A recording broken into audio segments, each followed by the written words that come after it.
Hello hi friends అందరికీ నాకు పురుడు ఎలా జరిగిందో మీ అందరికీ చూపించాలనుకుంటున్నా. ఎందుకంటే మా సైడు ఊర్లల్లో పురుడు అయితే చేయరు. మా అత్తయ్య వాళ్ళకు ఉందంట, మా అమ్మ వాళ్ళకి ఎవరికి పురుడు లేదు. అయితే మా అత్తయ్య మా ఇంటికి వచ్చేసి నాకైతే పురుడు జరిపించింది. చూడండి, నేనైతే ఫస్ట్ టైం కొత్తగా అనిపించింది నాకైతే. మా దాంట్లో ఫస్ట్ టైం ఇలా జరగడం నేను ఎవరికి, మా బంధువులలో కానీ మా అక్కలకు కానీ ఎవరికి కానీ చూడలేదు. చూడండి, మా సైడ్ అయితే మంగళోళ్ళు అంటే నాయి బ్రాహ్మణ్ వాళ్ళు ఈ తంతు చేస్తారంట. చూడండి, మీరైతే వీడియో మొత్తం చూడండి, మీకే అర్థమవుతుంది. కొత్తగా అనిపించి మా వదిన అయితే వీడియో తీసింది. ఇది తల్లిగారింటి దగ్గర చేస్తారంట, అత్తగారు చేసే ఫంక్షను. మా ఇంటికి వచ్చేసి అయితే మా అత్తయ్య ఇలా చేసింది. కొంతమంది అయితే పిల్లలకి పేరు ఇప్పుడే పెట్టేస్తారంట చెవిలో చెప్పి.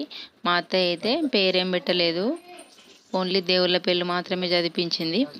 చూడండి, వీడియో మొత్తం చూస్తే మీకే అర్థమైపోతుంది.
వెంకటేశ్వర్లట